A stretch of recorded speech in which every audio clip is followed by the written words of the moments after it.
VOA 세계뉴스입니다. 이란 해커들이 도널드 트럼프 미 공화당 대선 후보 선거 캠프에서 탈취한 자료를 조 바이든 대통령 재선을 위한 민주당 선거 캠프에 보냈었다고 미국 당국이 어제 밝혔습니다. 미 연방수사국 FBI와 국토안보부 산하 사이버안보기반시설 안보국, 미국 정보기관을 총괄하는 국가정보국장실은 이날 공동성명을 통해 이란 해커들이 이들 자료를 이메일에 첨부해 발송하는 방식으로 이 같은 활동을 벌였다고 전했습니다. 이어 이란의 악의적 사이버 행위자들은 지난 6월부터 트럼프 전 대통령의 선거운동과 관련한 비공개 자료를 탈취한 뒤 이를 미 언론사에 보내려는 노력을 계속하고 있다고 덧붙였습니다. 공동성명은 이 악의적 사이버 활동은 이란의 다각적 접근 방식에 대한 최근의 사례이며 미국 내 불협화음을 부추기고 선거 과정에 대한 신뢰를 떨어뜨리기 위한 것이라고 분석했습니다. 미 당국은 그러나 탈취 자료의 내용에 대해서는 밝히지 않았으며 해커들이 보낸 이메일에 수신자가 응답했는지 보여주는 정보도 없다고 설명했습니다. 앞서 미 정부는 지난달에도 이란이 대선 후보들의 선거운동을 겨냥한 사이버 작전과 미국 내 정치적 분열을 위한 활동을 벌였다고 밝혔었습니다. 이에 대해 유엔 주재 이란 대표부는 성명에서 미국 정부의 주장은 근본적으로 근거가 없는 것으로 전적으로 인정할 수 없다며 반박했습니다. 그러면서 이란은 미국 선거에 개입할 동기도 의도도 없다고 강조했습니다. 한편 트럼프 후보 선거 캠프는 이번 사태를 외국의 선거 간섭으로 규정하는 한편 조 바이든 대통령과 카멀라 해리스 부통령이 공화당으로부터 탈취된 자료를 자신들을 공격하기 위해 사용했었는지를 밝혀야 한다고 주장했습니다. 이에 대해 해리스 민주당 후보 선거운동본부 대변인은 몇 명의 개인 이메일에 스팸이나 피싱 신고가 있었던 것 외에 선거 사무실에 직접 전송된 자료는 없다고 밝혔습니다. 우크라이나 내 전력과 난방 기반 시설에 대한 러시아군의 공격은 국제 인도주의법 위반일 수 있다고 유엔 인권감시기구가 오늘 밝혔습니다.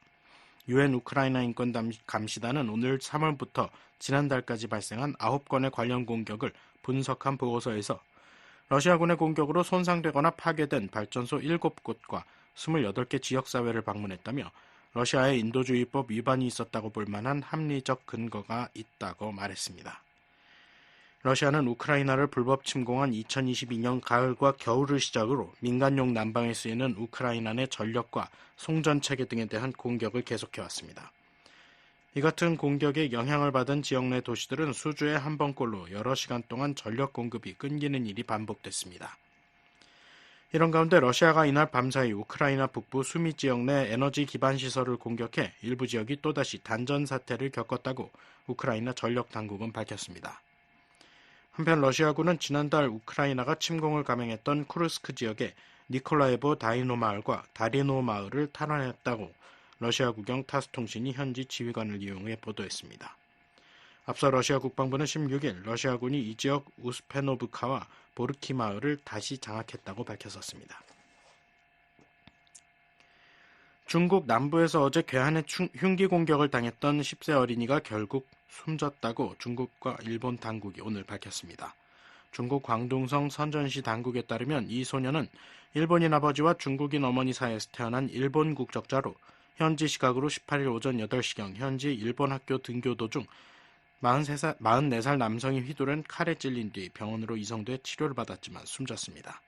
키즈마 요시코 광저우 주재 일본 총영사는 중국 당국이 중국 내 일본인들에 대한 보호를 계속해 주길 바란다고 말했다고 일본 NHK 방송이 보도했습니다. 한편 린젠 중국 외교부 대변인은 오늘 정례 브리핑에서 유가족들에게 애교도를 표하는 한편 중국 정부는 이들에게 지원을 제공할 것이라고 밝혔습니다. 린 대변인은 또 이번 사건에 대한 조사가 진행 중이라면서 중국은 중국 내 모든 외국인들의 안전을 보장하기 위해 효과적인 조치를 취해왔으며 앞으로도 그럴 것이라고 말했습니다. 레바논 내 이슬람 무장단체 헤즈볼라 대원들이 사용하는 무전기들이 어제 폭발을 일으켜 최소 20명이 사망하고 450명이 부상했다고 레바논 정부가 밝혔습니다. 레바논 수도 베이루트 외곽과 베카 계곡에서 일어난 이번 폭발은 전날 헤즈볼라 대원 등이 사용하는 통신용 호출기가 동시다발적으로 폭발해 최소 12명이 사망하고 약 3,000명이 부상한 데 뒤이은 것입니다. 폭발한 무전기가 일본 아이콤사 제품인 것으로 보도된 가운데 아이콤 측은 오늘 성명에서 해당 무전기는 고속 자동화 방식으로 생산돼 중간에 폭발물이 설치될 수 없는 체계라고 주장했습니다. VOA 세계뉴스 김시영입니다.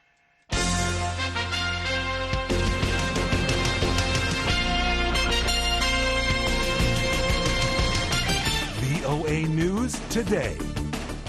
여러분 안녕하십니까? 2024년 9월 19일 목요일 VOA 뉴스투데이 2부 시작하겠습니다. 진행의 김현규입니다. 이 시간에 보내드릴 주요 소식입니다. 북한은 고중량 고위력의 재래식 탄두를 장착한 신형 단거리 탄도미사일 시험 발사에 성공했다고 밝혔습니다. 북한이 실전에서 사용하기 위한 재래식 무기체계 개발에도 열을 올리고 있다는 분석이 나옵니다. 미국 국무부 부장관이 북한과 러시아의 협력이 북한으로 하여금 더 도발적인 행위를 하도록 부추길 우려가 있다고 말했습니다. 방위산업 강화를 위해 미한일 3국 간 협력이 중요하다는 점도 강조했습니다. 유럽연합과 영국, 프랑스, 독일 등 유럽 주요국이 엿새 만에 재개된 북한의 미사일 발사를 강력하게 규탄했습니다. 북한의 도발을 멈추고 유엔 안보리 결의를 준수하라고 촉구했습니다. 내일 북한 날씨는 전 지역 흐리고 비 오겠습니다. 바람은 약간 강하겠습니다. 최저기온은 10에서 24도, 최고기온은 11에서 29도. 바다의 물결은 동해 앞바다 0.5에서 4m, 서해 앞바다 0.5에서 1.5m이겠습니다. 첫 소식입니다. 북한은 고중량 고위력의 재래식 탄두를 장착한 신형 단거리 탄도미사일 시험 발사에 성공했다고 밝혔습니다. 한국 내에 미한 두 나라 지하 군 지휘부 공격 능력을 과시하려는 의도라는 분석입니다. 서울의 김환영 기자 연결해 자세한 내용 알아보겠습니다. 김환영 기자. 네, 서울입니다. 네, 북한이 어제 시험 발사한 미사일을 공개했군요. 네, 그렇습니다. 북한 대외권역 조선중앙통신은 북한 미사일 총국이 18일 신형 전술 탄도미사일 화성포 11-4.5 시험 발사와 개량형 전략순항 미사일 시험 발사를 성공적으로 진행했다고 밝혔다고 19일 보도했습니다. 조선중앙통신에 따르면 4.5톤급 초대형 상용 탄두, 즉 재래식 탄두가 장착된 신형 전술탄도 미사일 시험 발사는 중등사거리 320km의 목표 명중 정확도와 초대형 탄두 폭발 위력을 확정하는 데 목적을 두고 진행됐습니다. 한국 군당국은 앞서 18일 평안남도 개천 일대에서 동북 방향으로 발사된 단거리 탄도미사일 여러 발을 포착했다고 밝혔습니다. 이 미사일의 시험 발사는 지난 7월 1일에 이어 두 번째입니다. 첫 시험 발사 당시 미사일 총국은 7월 중 중등사거리 비행 특성 등을 확인하기 위한 추가 시험 발사에 나서겠다고 했는데 당초 예고보다 지연돼 이번에 이루어진 겁니다. 지난번엔 중량 모의 탄두가 쓰였지만 이번엔 실제 탄두를 장착해 폭발 위력을 검증했습니다. 그렇다면 이번에 재차 시험 발사된 미사일은 어떤 특징을 갖고 있는 건가요? 화성포 11-4.5는 북한판 이스칸데르라 불리는 KN-23 단거리 탄도미사일의 탄두를 키워 4.5톤짜리 고중량으로 개량한 미사일입니다. 북한은 이 미사일이 지표면을 향해 수직에 가깝게 내리꽂힌 후 폭발해 다량의 연기가 피어오르는 과정을 보여주는 사진을 여러 장 공개했습니다. 폭발 형상 등으로 미루어 방호 지붕을 관통해 지하 시설물을 공격하는 무기인 벙커 버스터라는 관측입니다. 한국 정부 산하 국책연구기관인 통일연구원 홍민 박사는 이번 미사일 거리는 한국의 평택 주한미군기지 캠프 험프리스까지의 거리와 일치한다고 말했습니다. 왜 개천에서 320을 쐈을까? 근데 개천에서 320을 정확하게 콤파스를 그려보면은 이제 위성사진을 확대해 보니까 캠프 험프리스에 딱 타격할 수 있게끔 320km를 맞췄다라는 거고요. 홍 박사는 지난 7월 첫 시험 발사 땐 비행 안정성과 명중 정확성 확증에 목적을 두었다면 이번엔 목표 명중 정확도와 초대형 탄두 폭발 위력을 확증하는 데 초점을 맞췄다고 분석했습니다. 김 기자, 북한이 이번에 시험 발사한 미사일이 이례적으로 바다가 아닌 내륙에 떨어지지 않았습니까? 어떤 의미가 있는 건가요? 한국합동참모본부는 이번 미사일의 탄착 지점이 함경북도 산악지역이라고 밝혔습니다. 북한은 단거리 탄도미사일 시험 발사 때 동해상의 무인도를 표적으로 삼는 경우가 많았습니다. 이전엔 발사가 제대로 이루어지지 않아 미사일이 내륙에 떨어진 적이 있었지만 북한이 의도적으로 내륙을 향해 쐈다고 밝힌 경우는 이번이 처음입니다. 해당 미사일의 폭발력을 감안하면 육지로 발사한 것은 그만큼 정확성에 대한 자신감이 있었기 때문이라는 관측이 나옵니다. 서울대 통일평화연구원 장용석 박사입니다. 육지에다가 착탄을 시킨 거는 비행 안전, 정확도 이런 데 기술적인 자신감들이 좀 있을 수도 있겠죠, 상대적으로. 그다음에 그 육지에다 착탄을 시킨 것 자체가 어떻게 보면 한국의 또는 주한미군의 지하화된, 요새화된 지휘부 시설을 공격하기 위한 이런 목적들을 간접적으로 또 보여주는 이런 측면들도 있다는 생각은 듭니다. 하지만 북한의 성공 주장에 대해 의문도 제기됩니다. 민간 연구기관인 아산정책연구원 양옥 박사는 2021년 3월 2.5톤급 탄두 탑재형인 화성 11형과 이번에 공개된 미사일을 비교했을 때 외관상 큰 차이가 없다며 시험 발사 환경에선 실전적 유도 방식이 아니라 레이저 조준 등 실전에선 안 쓰는 방법 등으로 정밀도를 높일 수 있다고 지적했습니다. 한국 합참은 당초 비행거리를 400km라고 분석했는데 북한이 320km라고 공개한 데 대해 기만 가능성이 있다고 말했습니다. 북한은 이미 전술핵을 탑재할 수 있는 단거리 탄도미사일을 갖고 있지 않습니까? 그런데도 이런 고위력, 고중량, 재래식 탄두를 실을 수 있는 탄도미사일을 개발하는 이유가 뭔가요? 전문가들은 북한이 비록 핵무기를 갖고 있다고 해도 실전에서 핵무기 사용을 금기시하는 국제사회의 룰 때문에 열세에 놓인 재래식 무기체계 개발에도 열을 올리고 있다고 보고 있습니다. 조선중앙통신에 따르면 김정은 북한 국무위원장이 이번 시험 발사를 참관한 자리에서 오늘날 지역의 군사정치 정세는 자위적 군사력을 강화하는 사업이 국가의 제일 중대서로 되어야 함을 시사해주고 있다며 핵무력을 계속 증강하는 것과 함께 재래식 무기 부문에서도 세계 최강의 군사기술력과 압도적인 공격력을 보유하고 있어야 한다고 강조했습니다. 원래 북한 KN-23에 탑재하는 탄두 중량은 최소 500kg 정도로 화산 30일 전술 핵탄두를 탑재할 수 있는 것으로 알려졌습니다. 북한은 2021년 3월 KN-23에 2.5톤짜리 탄두를 끼운 미사일을 발사한 바 있고 탄두 중량과 연료 탑재량을 늘리는 개량을 지속해서 추진해온 것으로 보입니다. 그런데 북한은 이번에 개량형 전략 순항미사일 시험 발사도 함께 진행하지 않았습니까? 서로 다른 종류의 미사일을 함께 시험 발사하는 것도 이례적인 일 아닌가요? 네, 그렇습니다. 한국 군 당국도 북한의 섞어 쏘기 사실을 19일 밝혔는데요. 탄도미사일은 동북 방향으로 날아갔고 시차를 두고 발사된 순항미사일은 서해상에서 팔자형으로 비행하다가 탄도미사일과 비슷한 동북 쪽으로 향했습니다. 전문가들은 북한의 이런 섞어 쏘기 시험 발사에 대해 신무기 체계 시험을 자신들의 개발 스케줄에 맞춰 진행하면서 대내외 국방력을 과시하려는 계기로 활용하고 있다고 보고 있습니다. 특히 비행 고도가 수십 킬로미터인 탄도미사일과 수십 미터 저공 비행이 가능한 순항미사일을 함께 과시함으로써 미 한해 미사일 방어망을 무력화시킬 수 있다는 메시지를 보내고 있다는 관측입니다. 미사일 전문가인 권용수 한국국방대학교 명예교수입니다. 순항미사일, 그 다음에 이제 이러한 신형 전술 탄도미사일에다가 재래식 탄도미사일을 이용한 수직으로 내려꽂는 이런 식으로 해서 국가 전략 핵심 자산이라든지 지휘소를 공격하게 되면 상당한 위협이 되는 거죠. 한편 북한은 이번 미사일 시험 발사와 같은 날 쓰레기 풍선을 한국에 또다시 살포했죠. 네, 그렇습니다. 한국 합참은 북한이 18일 오후부터 야간까지 160여 개의 쓰레기 풍선을 부양했고 경기 북부와 서울 지역에서 30여 개의 낙하물이 확인됐다고 밝혔습니다. 합참은 풍선의 내용물이 종이류, 비닐, 플라스틱병 등 생활 쓰레기라며 분석 결과 안전에 위해가 되는 물질은 없었다고 밝혔습니다. 북한은 지난 5월 이후 이번까지 총 21차례 쓰레기 풍선을 살포했습니다. 북한의 쓰레기 풍선 살포가 일상화되는 양상에 대해 한국 측이 대북 확성기 방송을 지속하는 것에 대한 불만 표시 또는 저강도 도발을 통해 한국 내부의 혼란과 불안감을 조성하기 위한 의도일 것이라는 분석이 나옵니다. 통일연구원 조한범 박사는 핵무기와 재래식 무기 개발, 그리고 비군사적인 쓰레기 풍선 살포 등 북한의 최근 이딴 도발은 복합적인 대남 강압 전략이라고 말했습니다. 쓰레기 풍선 계속 보내죠. 그 다음에 이 재래식 무기 개발하죠. 그 다음에 수시로 핵탄두 탑재하는 초대형 방사포, 그 다음에 발사 차량, 그 다음에 이번에 전략 순항 미사일 개량.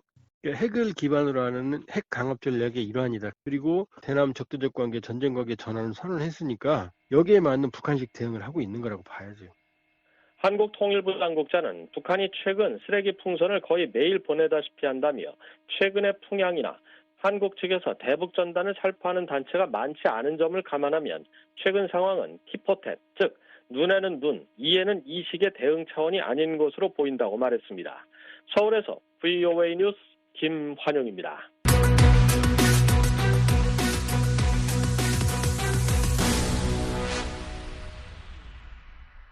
미국 국무부 부장관이 북한과 러시아의 협력이 북한으로 하여금 더 도발적인 행위를 하도록 부추길 우려가 있다고 말했습니다. 방위산업 강화를 위해 미한일 3국 간 협력이 중요하다는 점도 강조했습니다. 안준호 기자가 보도합니다. 커트 캠벨 국무부 부장관은 18일 북한과 러시아 간의 파트너십이 북한으로 하여금 더 도발적인 행위를 하도록 부추길 수 있다고 말했습니다. 캠벨 부장관은 이날 하원 외교위원회의 인도태평양 영내 강대국 경쟁 관련 청문회에 출석해 러시아와 북한 간의 협력이 한반도 긴장 고조에 미치는 영향과 관련한 질의에 솔직히 북한과 러시아 간의 파트너십에 대해 우려한다며 이렇게 말했습니다. 이어 이에 대한 최선의 해결책은 미한일 3국 간 관여를 강화하는 것이라며 우리는 우리의 확장 억제력이 강력하고 지속 가능하며 발전하고 있다는 점을 명확히 하기 위한 조치를 취해왔다고 말했습니다. 그러면서 우리는 한국과 한반도에 사는 사람들에 대한 어떤 위협도 용납하지 않을 것이라며 이 같은 대북결의 메시지는 명확하다고 부연했습니다. Frankly, we worry about that partnership between the DPRK and Russia. It may embolden them to take more provocative steps.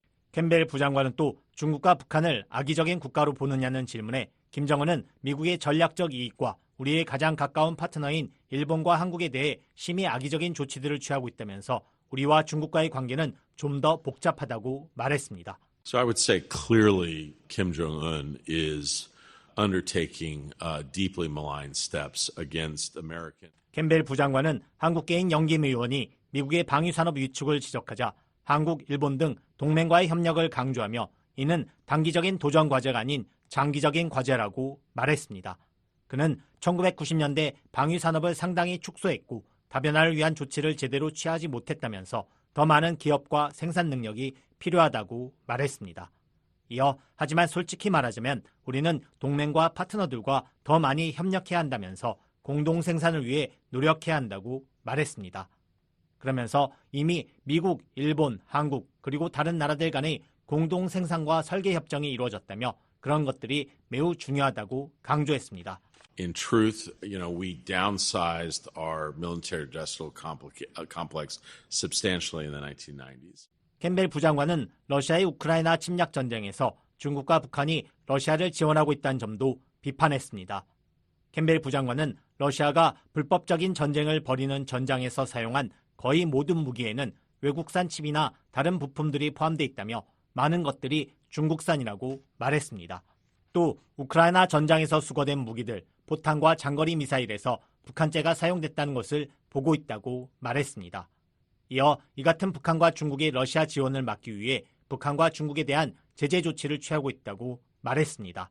그러면서 이 같은 조치들이 궁극적으로 효과를 발휘하려면 더 많은 유럽 국가들이 중국이 유럽 전장에서 취하고 있는 이런 행동들은 받아들일 수 없다는 점을 분명히 해야 한다고 강조했습니다. 중국이 러시아의 전쟁을 지원하면서 유럽과 평소처럼 거래할 수 있다고 생각하도록 해서는 안 된다는 겁니다. 캠벨 부장관은 아울러 러시아와 중국, 북한, 이란 등에 대한 경계를 늦추지 말아야 한다고 강조했습니다.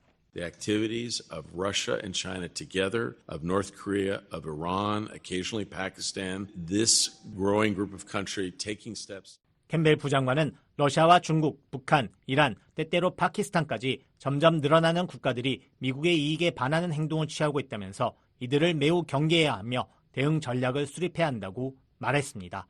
BOA 뉴스 안준호입니다. 유럽연합과 영국, 프랑스, 독일 등 유럽 주요국이 엿새 만에 재개된 북한의 미사일 발사를 강력하게 규탄했습니다. 북한의 도발을 멈추고 UN 안보리 결의를 준수하라고 촉구했습니다. 안소영 기자가 보도합니다. 유럽연합이 18일 북한의 오늘 다수의 탄도미사일 발사를 규탄한다고 밝혔습니다. EU 대변인은 북한이 엿새 만에 또다시 단거리 탄도미사일 여러 발을 발사한 데 대한 BOA의 논평 요청에 이는 한반도의 긴장을 고조시키고 위험을 높인다면서 이같이 말했습니다. 그러면서 북한은 모든 핵무기와 기타 대량 살상 무기, 탄도미사일 프로그램 및 기존 핵 프로그램을 완전하고 검증 가능하며 되돌릴 수 없는 방식으로 포기하고 모든 관련 활동을 중단함으로써 유엔 안보리 결의를 즉각 준수해야 한다고 강조했습니다.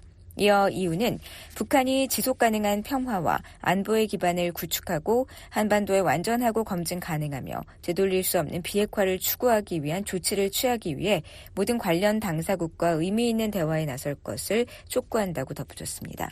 독일도 18일 북한의 불법적인 단거리 탄도미사일 발사를 가장 강력한 용어로 규탄한다고 밝혔습니다. 독일 외무부는 이날 BOA의 관련 논평 요청에 이같이 말하고 이번 시험 발사는 유엔 안보리 결의에 명시된 조건을 더욱 심각하게 위반하는 것이자 한반도와 영내 전체의 안보를 노골적으로 위협하는 것이라고 지적했습니다. 프랑스는 이날 성명을 내고 9월 18일 북한의 다수의 단거리 탄도미사일 발사를 강력히 규탄한다며 이는 유엔 안보리 결의에 대한 또 다른 위반이라고 지적했습니다.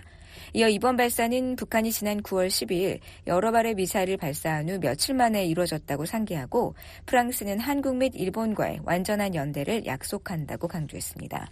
그러면서 프랑스는 북한이 불안정을 조성하는 행동을 즉각 중단하고 지체 없이 국제 의무를 준수하며 협상 테이블로 복귀해 완전하고 검증 가능하며 되돌릴 수 없는 핵 및 탄도미사일 프로그램 폐기로 이어지는 과정에 참여할 것을 촉구한다고 덧붙였습니다.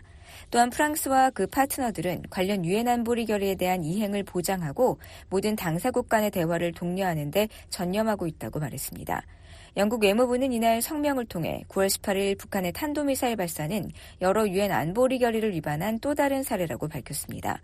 그러면서 불법적인 탄도미사일 발사는 한반도의 평화와 안보를 계속 불안정하게 만든다고 지적하고 영국은 북한이 이 같은 도발을 중단하고 의미 있는 외교에 관여하고 대화 제의를 받아들일 것을 강력히 촉구한다고 덧붙였습니다. 앞서 한국합동참모본부는 북한이 한반도 시각 18일 오전 6시 50분경 평안남도 개천 일대에서 동북방향으로 단거리 탄도미사일 수발을 발사했다고 밝혔습니다. 북한의 탄도미사일 발사는 지난 12일 이후 6일 만입니다. 또한 지난 13일 김정은 국무위원장이 핵탄두 제조에 사용되는 고농축 우라늄 제조 시설을 방문한 장면을 관영 매체를 통해 공개한 이후 5일 만입니다. BOA 뉴스 안수영입니다. 독일이 18일 완전한 북한 비핵화 의지를 재확인했습니다. 독일 외무부 대변인은 최근 북한이 고농축 우라늄 생산 시설을 처음으로 공개한 데 대한 BOA의 논평 요청에 북한은 핵실험 금지를 노골적으로 위반하면서 21세기에 핵실험을 실시한 유일한 국가라고 지적했습니다. 이어 유엔 전문가 패널 보고서에 따르면 북한은 무기를 목적으로 핵분열 물질을 생산하고 있다면 이는 북한의 핵무기 프로그램 해체와 핵활동 중단을 촉구하는 다수의 유엔 안보리 결의를 노골적으로 위반하는 행위라고 비판했습니다. 독일 외무부 대변인은 아울러 북한이 유엔 안보리 결의를 무시하고 핵무기 증강에 대해 반복적이고 단계적으로 확대되는 발표를 하는 건 한반도와 영내 전체 안보 및 안정에 대한 중대한 우려의 원인이라고 덧붙였습니다. 그러면서 우리는 북한을 핵무기 보유국으로 절대 인정하지 않을 것이며 북한 핵 프로그램에 대한 완전하고 검증 가능하며 되돌릴 수 없는 폐기를 달성하기 위해 파트너들과 계속 협력해 나갈 것이라고 강조했습니다. 앞서 북한은 지난 13일 조선중앙통신 등을 통해 핵탄두를 만드는 데 사용하는 고농축 우라늄 생산 시설을 공개했습니다. 북한은 2010년 핵 물리학자인 미국의 지그 프리드 해커 박사를 초청해 평안북도 영변 핵시설 내 우라늄 농축 시설을 보여준 바 있지만 이를 대회에 직접 공개한 건 처음입니다.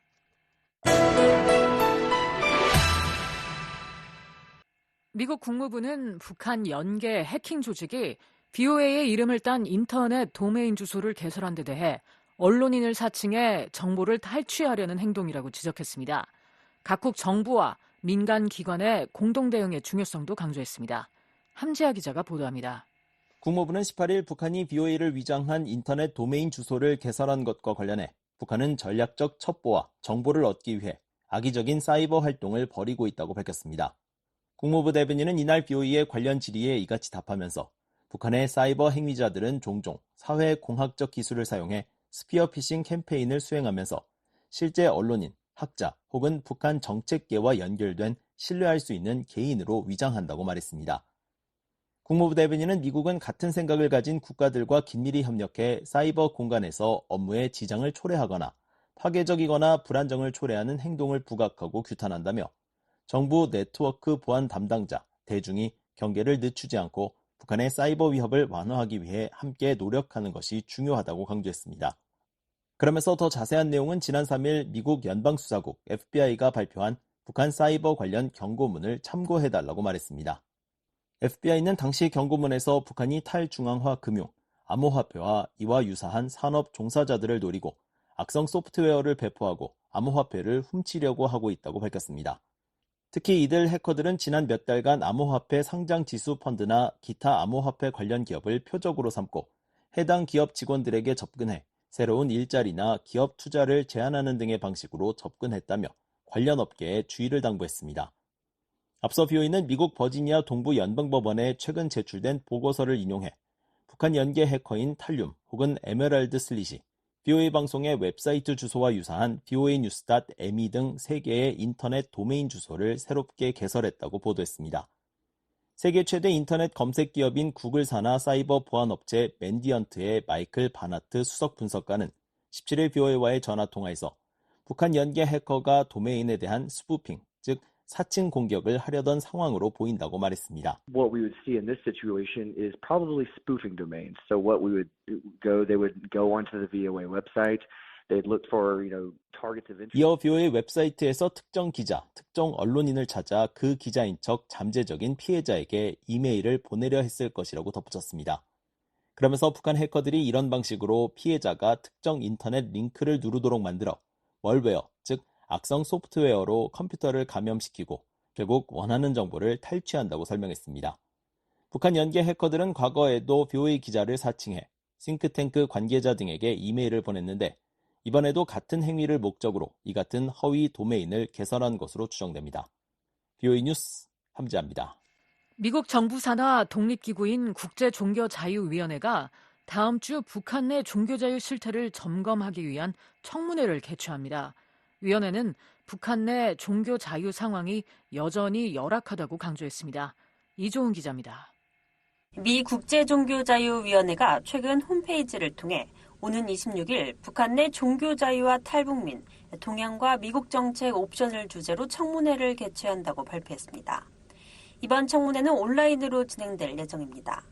줄리 터너 국무부 북한 인권특사와 미국과 한국의 북한 인권단체 대표들이 참석해 북한 종교자유 실태를 증언합니다. 국제종교자유위원회는 북한 내 종교자유 상황은 여전히 열악하다며 김일성주의, 김정일주의로 알려진 북한 정권의 통치 이념은 종교를 실존적 위협으로 간주해 종교 신자들에게 고문, 강제노동, 투옥, 처형 등 가혹한 처벌을 가하고 있다고 지적했습니다.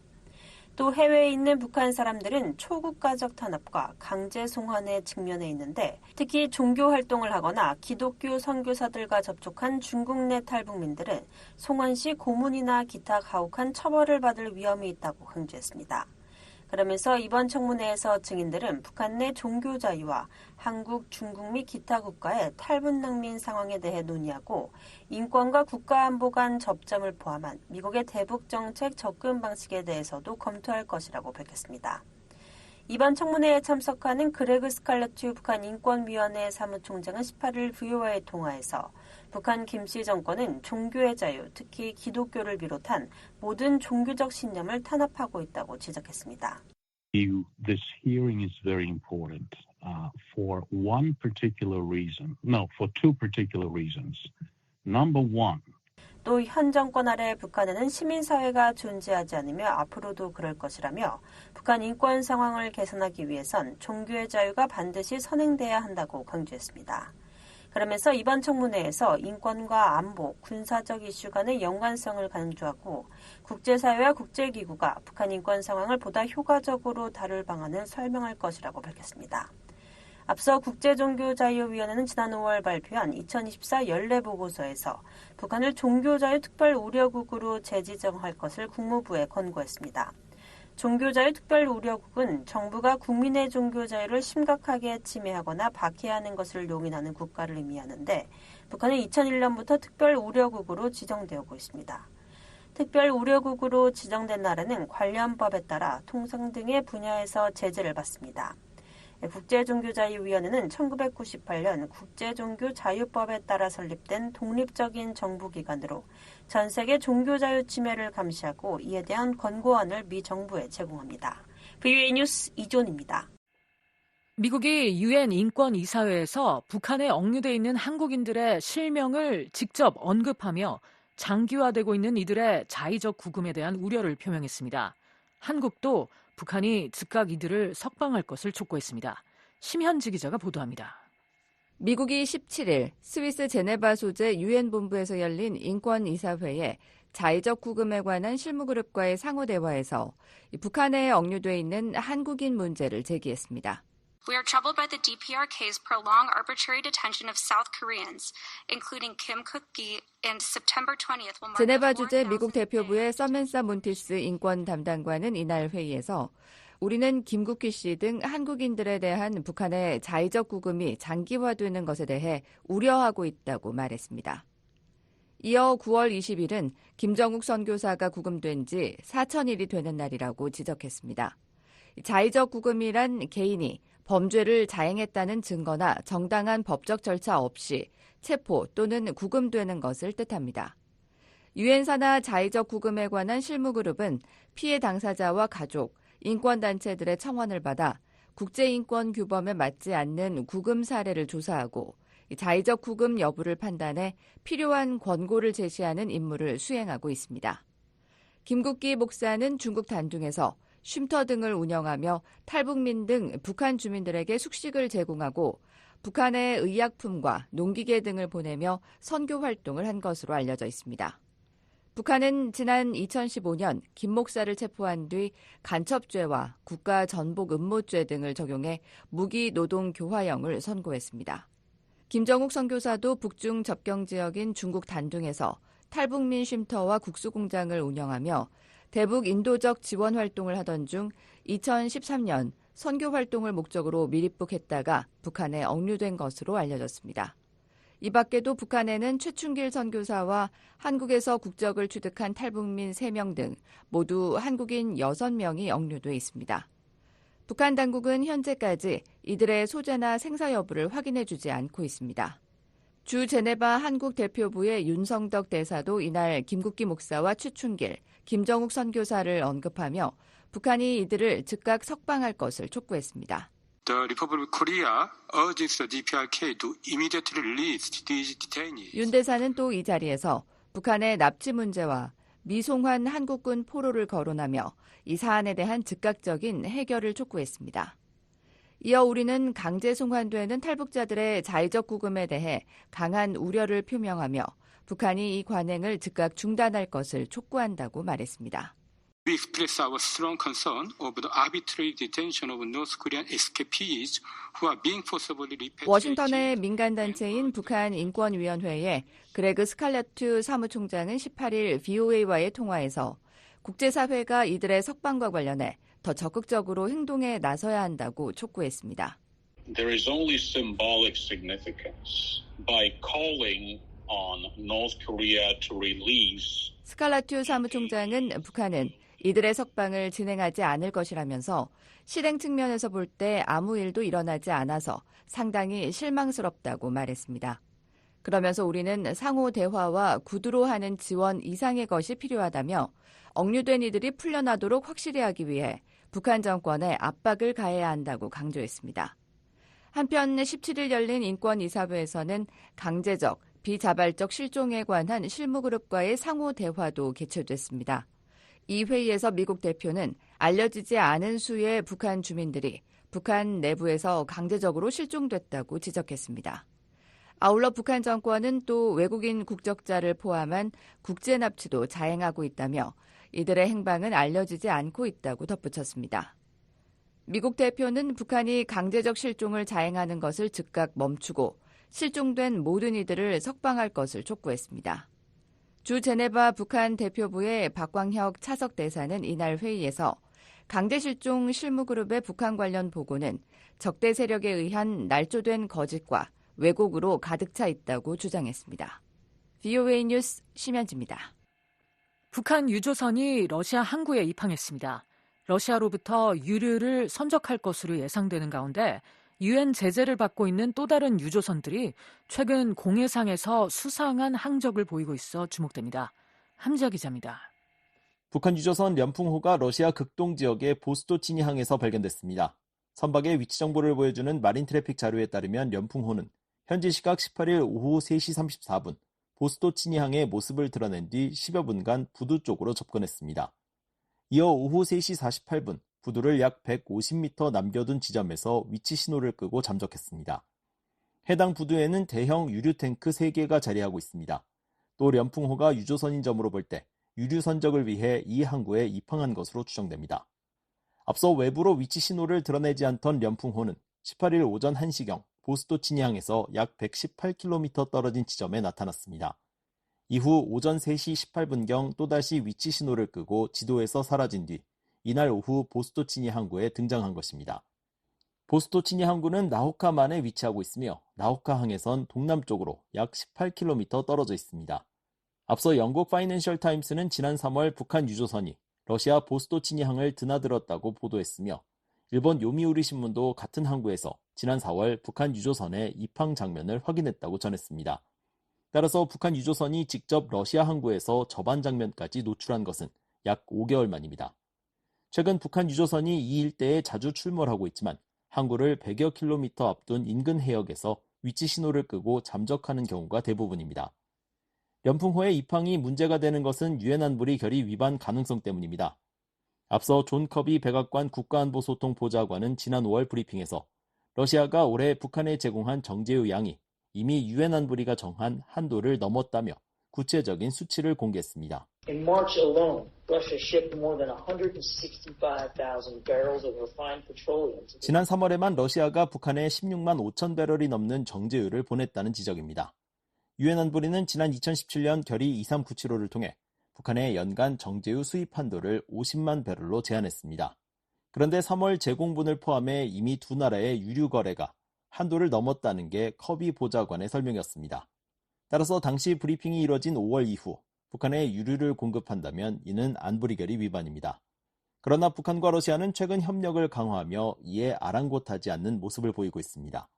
데니얼 스나이더 스탠퍼드 대학 동아시아학 교수는 16일 BOA에 북한과 러시아의 관계가 지난 1년간 분명히 깊어졌다며 북한은 러시아에 무기와 탄약을 공급하고 있고 러시아는 북한에 석유 등 경제적 원조를 제공하고 있다고 말했습니다. I think the relationship between Russia and North Korea has clearly deepened, both in terms of the... 실제로 러시아는 북한에 공급한 정제유량을 6개월째 유엔 안보리에 보고하지 않고 있습니다.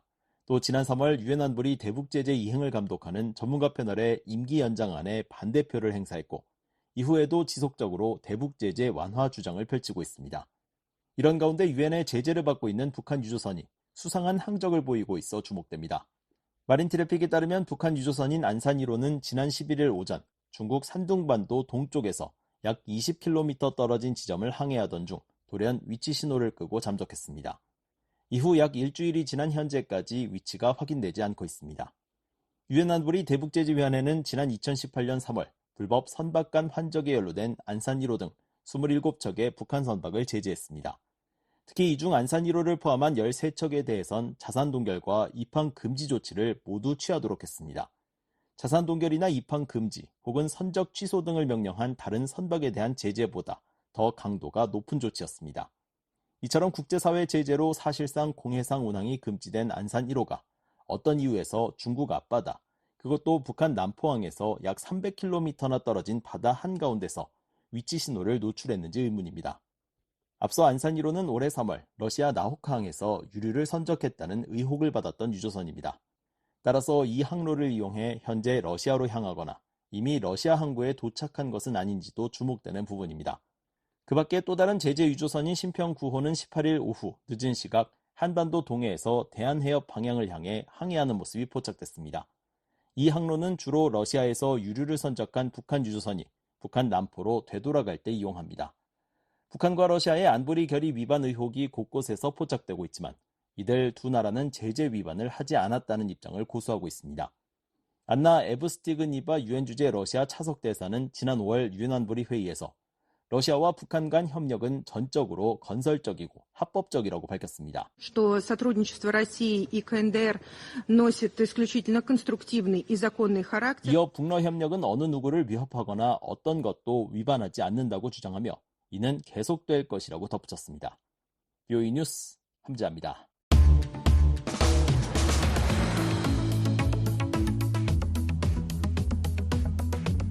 한국 내 주요 뉴스를 소개해드리는 한국은 지금입니다. 최원기 기자 나와 있습니다. 어서 오세요. 안녕하십니까? 네, 오늘은 어떤 소식이 있습니까? 윤석열 한국 대통령이 체코 방문길에 올랐다는 소식 전해드리겠습니다. 이어서 북한 수해 관련 소식도 전해드리겠습니다. 네, 먼저 윤석열 대통령이 동일업 국가죠. 체코를 방문한다는 소식부터 살펴볼까요? 네, 윤석열 대통령이 19일 체코 방문길에 올랐습니다. 윤 대통령은 부인 김건희 여사와 함께 서울공항에서 전용기인 공군 1호기 편으로 체코로 향했는데요.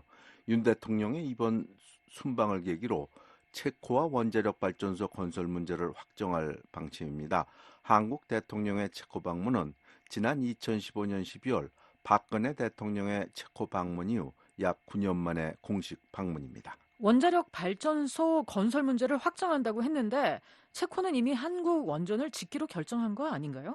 아직 최종 결정된 것은 아닙니다. 지난 7월 체코는 두코바니 지역의 한국 기업을 원전 2기 건설 사업 우선 협상 대상자로 선정했습니다. 원전 건설 계약은 여러 단계가 있는데요. 본 계약이 체결돼야 사업이 확정되는 겁니다. 윤 대통령이 이번에 체코에 가는 것도 본 계약을 확정하기 위해 가는 것인데요. 용산 대통령실의 김태효 국가안보실 제1차장은 윤 대통령은 이번 체코 공식 방문을 통해 원전 사업을 성공적으로 완수하겠다는 팀 코리아의 확고한 협력 의지를 체코 측에 전달할 것이라고 말했습니다. 대통령까지 나서서 원전 건설 계약을 하려는 걸 보면 계약 규모가 큰 모양이죠. 계약 규모가 큽니다. 한국 수력 원자력이 체코에 건설하려는 것은 1000메가와트급 신규 대형 원전 2기를 짓는 사업인데요. 사업 규모가 24조 원에 이릅니다. 이 밖에도 원전 설계, 운영, 해결료, 또 방패물 관리 등 원전 생태계 전 주기에 걸친 협력 방안을 모색할 예정입니다. 원전 건설 외에도 다른 경제 협력도 추진한다면서요? 그렇습니다. 윤 대통령은 이번 순방을 계기로 체코와 원전 동맹을 구축함과 동시에 양국 간 포괄적인 경제 협력을 논의할 예정입니다. 한국은 독일, 일본, 미국에 이어 체코의 4위 투자국입니다. 따라서 원전 협력을 계기로 자동차 산업을 기반으로 배터리, 첨단 로봇, 에너지 분야 등 전 산업 분야에 걸쳐 협력 방안을 마련할 계획인데요. 그래서 이번 체코 방문에는 한국의 4대 그룹인 삼성전자, SK, 현대차, LG기업 총수들과 50개 이상의 기업 관계자들이 경제사절단으로 윤 대통령의 순방길에 동행했습니다. 네. 그러나 미국계 원전 기업이죠. 웨스팅하우스와의 지식재산권 분쟁은 계속되고 있는 것 같아요. 네. 체코 원전 수주 경쟁에 뛰어들었던 미국 웨스팅하우스는 지난 7월 한국이 원전 수주 경쟁에서 승리하자 한국 수력 원자력의 원자로 원천기술 지식재산권은 웨스팅하우스에 있다며 체코 당국의 한국 기업을 제소했는데요. 이와 관련해 윤 대통령은 19일 웨스팅하우스와의 지식재산권 분쟁이 원만히 해결될 것이라고 밝혔습니다. 윤 대통령은 체코 순방길에 오르기 전에 가진 로이터 통신과의 인터뷰에서 최종 계약이 순조롭게 체결되고 사업이 성공적으로 완수되도록 체코 정부와 긴밀히 소통할 것이라고 말했습니다. 네, 다음 소식 살펴보겠습니다. 북한 당국이 압록강 일대에서 발생한 수해 복구를 위해 돌격대를 투입했는데 갖가지 문제가 있다고요? 네, 이 소식은 일본의 북한 전문 매체인 아시아프레스가 최근 전한 소식인데요. 북한 당국은 함경북도 무산군에 있는 북한 최대 철광산에 발생한 수해를 복구하기 위해 돌격대를 투입했는데 돌격대에 대한 식사가 제대로 공급되지 않아 이탈하는 사람이 있다고 합니다. 그러면서 돌격대에 조직됐던 300명 중 20명 이상이 이탈했다고 전했습니다. 네, 또 주민들에게는 복구 작업에 필요한 지원 물자를 내라고 강요하고 있다면서요? 그렇습니다. 북한 당국은 수해 복구에 필요한 자재와 이재민에 대한 지원 물자를 내라고 주민들에게 강요하고 있다고 합니다.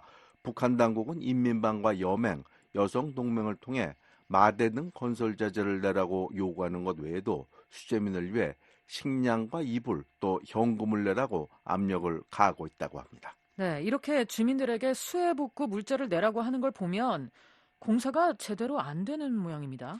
그렇게 봐야 할 것 같습니다. 양강도와 자강도를 연결하는 북부철도는 지난 7월 말에 내린 집중호우로 선로 여러 곳이 끊긴 상황인데요.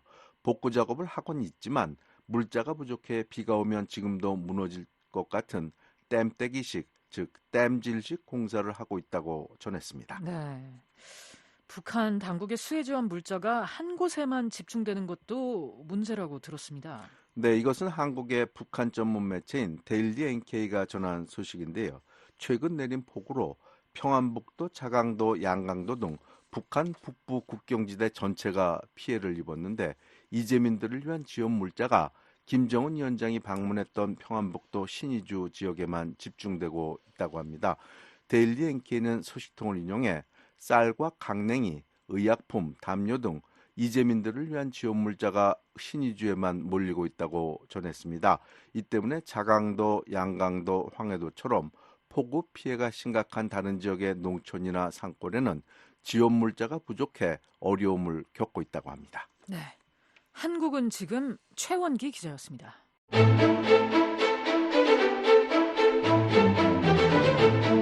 고도화하는 북한의 핵 위협에 대응하기 위해 전술핵 등 미국이 보유한 핵카드를 단계적으로 활용해야 한다고 전직 미국 고위관리가 제언했습니다.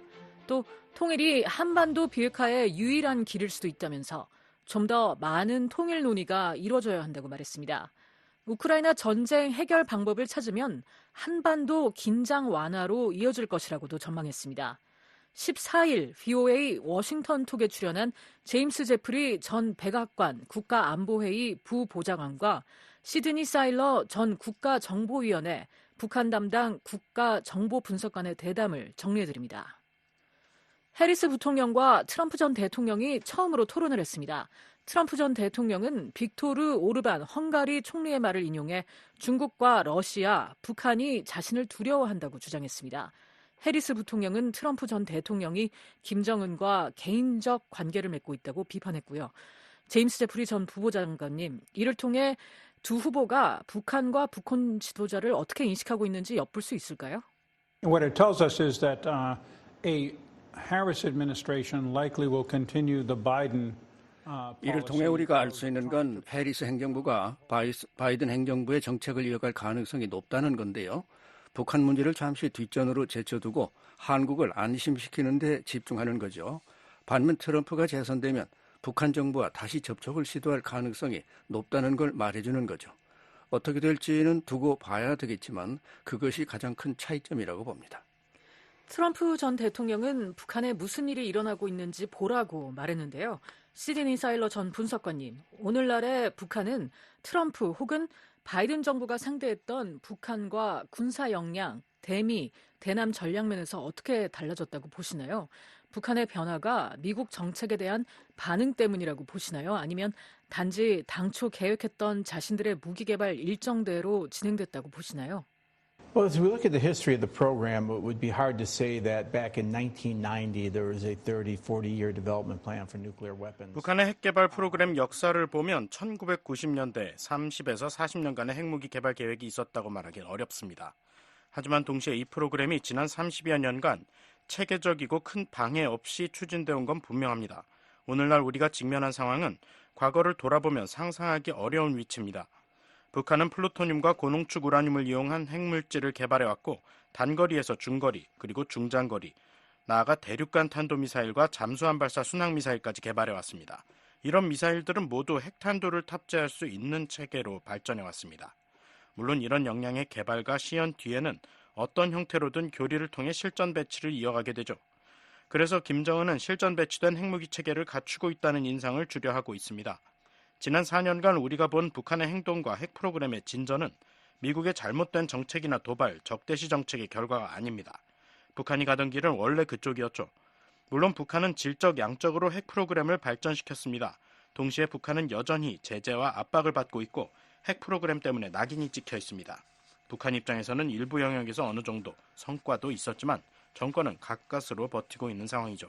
제프리 전 부부장관님, 미국이 북한 비핵화란 목표를 결코 포기하지 않을 거라고 여러 차례 말씀하셨는데요. 하지만 일부 전문가들은 미국의 목표가 완전한 비핵화에서 북한과의 군축회담으로 바뀐 것 아니냐는 의문을 제기하고 있습니다. 현실적인 상황을 고려해서 말이죠. That's a very good point, and I would recommend that if North Korea continues the set of very aggressive 아주 좋은 지적입니다. 만약 북한이 일련의 매우 공격적인 행동을 계속한다면 가장 최근엔 새로운 우라늄 농축 역량을 과시했고 한국을 제1의 위협으로 꼽은 것을 포함해서요. 미국이 고려해야 할 다른 조치들이 있지만 단계적으로 핵카드를 활용해야 합니다. 우리는 바이든 행정부가 아닌 의회의 지원 덕분에 잠수함용 전술 핵순항 미사일을 개발하고 있습니다. 이는 1980년대처럼 지상에 배치될 수 있죠. 이러한 배치는 임시 배치에서 미국이 통제하는 배치, 나아가 나토의 이중 승인 방식처럼 한국에 제공하는 단계까지 다양하게 진행될 수 있어요. 그리고 하나의 진전 방법은 동결 대 동결 방식일 겁니다. 북한이 개발 속도를 늦춘다면 그 방향으로 나가지 않을 것입니다. 하지만 이를 위해선 매우 어렵고 효율적인 협상이 필요할 겁니다. 미국이 대북 정책에서 북한 비핵화를 위한 협상을 해온 지가 40년이 됐는데요. 문제는 점점 더 난항을 겪고 있다는 겁니다. 최근 김용현 한국 국방장관은 북한 핵 미사일 프로그램과 인권 유린 문제의 근본적 해결책은 통일이라고 말했습니다. 제프리 전 부부장관님, 미국과 한국 모두에서 이를 지지하는 목소리가 커지고 있는데요. 이게 북한 문제의 근본적 해결책이라고 보시나요? Well, first of all, unification, and I was involved with German unification. 저는 독일 통일 과정에 3년 동안 관여했습니다. 통일은 우선 두 나라 국민과 지도자들이 결정할 문제입니다. 우리가 1989년과 1990년 어렵게 배운 건 양쪽 국민이 어떤 방향으로 가고자 한다면 막을 수 없다는 겁니다. 가장 좋은 방법은 그 흐름에 따르는 것이죠. 하지만 양측 모두의 동의가 필요합니다. 그리고 우리가 가장 중점을 두는 쪽은 한국입니다. 만약 한국인들이 통일을 추구하길 원한다면 미국은 방해하려 하지 않을 겁니다. 우리가 좋아하지 않을 수는 있지만 방해하지는 않을 겁니다. 왜 미국이 그걸 좋아하지 않을까요? The United States does not like, and as I said, I have my German experience where we were committed to reunification. 미국은 좋아하지 않습니다. 말씀 들으시듯이 저는 독일 통일에 대한 경험이 있습니다. 우리는 1945년 이후 독일 통일에 전념했었습니다. 우리는 세계 상황의 변화를 좋아하지 않습니다. 더 많은 일과 집중을 필요로 하기 때문이죠. 우크라이나는 불타고 있고 베네수엘라는 이웃 국가들을 위협하고 있습니다. 가자지구 상황에다 이란 미사일이 하늘을 날고 있습니다. 미국으로서는 참 힘든 상황입니다. 정말로요. 게다가 어떤 종류의 통일이든지 어느 정도의 유혈 사태를 소반할 가능성이 있습니다. 한반도에서 갈등 없는 통일은 없을 겁니다. 이 때문에 철회될 불안정성과 불확실성으로 인해 선뜻 동의할 수 있는 쉬운 통일 과정을 상상하긴 어렵습니다. 사일러 전 분석관님, 오바마 행정부 시절 국가안보회의 한반도 국장을 역임하셨습니다. 오바마 행정부 후반부에 북한과의 협상이 교착 상태에 빠지면서 미국 국무부 고위 관리들 사이에서 한반도 통일에 대한 공개 발언이 많이 나왔습니다. 그 배경은 무엇이었나요? When you look at the situation on the Korean Peninsula, everybody wants change in North Korea. 한반도 상황을 보면 모두가 북한의 변화를 원합니다. 모두가 북한의 태도, 행동, 위협의 변화를 원하죠. 문제는 이것이 스위치 켜듯 간단한 일은 아니라는 겁니다. 지금까지 우리가 감당하려 하지 않았던 불확실성, 위험, 도전으로 가득한 과정입니다. 비핵화는 한반도 통일을 통해 크게 진전될 수 있을 겁니다. 부인하긴 어렵죠. 어쩌면 한반도 비핵화의 유일한 길일 수도 있습니다. 그래서 윤 대통령의 최근 통일 독트린 발표로 촉발된 것과 같은 종류의 논의를 때때로 진행하는 것은 가치가 있다고 생각합니다. 김정은은 또다시 핵무기를 기하급수적으로 늘리겠다고 다짐했습니다. 우라늄 농축시설도 방문했고요. 제프리 전 부부장관님, 북한의 이런 핵 위협이 미국과 한국의 위기 인식에 어떤 변화를 가져올까요? 또 북한이 미국 대선을 앞두고 협상력을 높이려는 걸까요? I think he is. We've seen that with him and his predecessors in prior elections. 그렇다고 봅니다. 과거 선거에서도 그와 그의 전임자들에게서 비슷한 모습을 봐왔죠. 우리와 갈등을 겪는 다른 국가들에서도 이런 모습을 봅니다. 지금은 문제를 일으키기 아주 좋은 환경이죠. 그럼에도 이런 조치들은 그다지 극적이지 않습니다. 특히 대선과 우크라이나, 가자지구에 집중하고 있는 상황에서 미국의 주요한 입장 변화를 이끌어내기엔 말이죠. 한반도 주변의 전술 핵 문제든 북한에 대해 완전히 새로운 접근이든 하지만 두고 봐야겠죠. This is a 22-year-old story, right? Jim Kelly, Assistant Secretary of State for East Asia, first traveled to Pyongyang. 이 문제는 이미 22년 동안 이어져 온 이야기죠. 짐 켈리 국무부 동아태 담당 차관보가 2002년 10월 평양을 처음 방문했습니다. 북한이 생산 규모의 고농축 우라늄 프로그램을 추진하고 있다는 증거를 갖고 북한과 대면했죠. 이후 22년 동안 북한은 핵 프로그램을 계속 부인해왔습니다. 켈리 차관보에게만 부인한 게 아닙니다. 육자회담 당시에는 크리스토퍼 힐을 포함한 협상가들에게 부인했죠. 또 오바마 행정부에서도 그리고 하노이에서도 부인했습니다. 이런 점에서 보면 우리가 본 그들의 역량을 전혀 놀랍지 않습니다. 그들은 돌이킬 수 없는 핵보유국이라는 인상을 심어주려고 하고 있습니다. 하지만 이것이 북한의 핵 역량에서 급진전을 의미하는 건 아닙니다. 북한이 김정은 옆에 원심 불리기 사진으로 고농축 프로그램을 엿볼 수 있는 드문 기회를 제공했는데요. 특히 접근하기 어려운 곳에서 이루어지는 우라늄 농축을 감지하기 매우 어렵다는 점을 감안할 때 사일러 전 분석관님, 북한과 우라늄 농축에 관해 협상하거나 군비 통제 협상을 하는 게 애초에 불가능한 건 아닌가요? I think if North Korea is sincere, imagine a North Korea that makes a strategic decision. 북한이 진정성을 가지고 미국과의 관계 개선에 국제사회 통합이라는 전략적 결정을 내린다고 상상해 봅시다. 그 길은 북한이 거듭 거부했던 것이지만 경제와 에너지 지원 등 여러 혜택을 가져올 겁니다. 이런 혜택들은 비핵화의 길을 신뢰할 만한 방식으로 따름으로써 얻을 수 있는 것이고요. 북한이 그들의 현재 능력에 대해 실현 가능한 선언을 하고 검증 체제에 어느 정도 협력한다면 우리는 얼마나 더 많은지, 얼마나 상황이 나쁜지라는 의문을 해소할 수 있을 겁니다. 북한이 이를 거부해왔기 때문에 분석가들은 북한이 비핵화에 관심이 없다고 쉽게 말하는 거죠. 북한이 이미 다른 방향으로 나아가겠다는 전략적 결정을 내렸기 때문에 신뢰할 만한 방식으로 협상 테이블에 핵 프로그램을 올려놓고 검증 메커니즘을 기꺼이 수용해야 한다는 거죠. 그렇다면 북한과의 협상이 가능하다고 생각합니다. 북한은 자신들의 핵무기 증강을 위해 지정학적 기회를 활용하고 있는 것 같은데요. 이스라엘 하마스 전쟁과 우크라이나 전쟁 같은 국제 분쟁을 활용해서 말이죠. 제프리 전 부보장관님, 이 두 전쟁은 어떻게 전개가 될까요? 또 언제 끝날까요? 북한에는 어떤 영향을 미칠지, 또 특히 북한이 러시아에 무기를 수출하고 러시아와의 밀착을 통해 이익을 얻고 있는 상황에서 말이죠.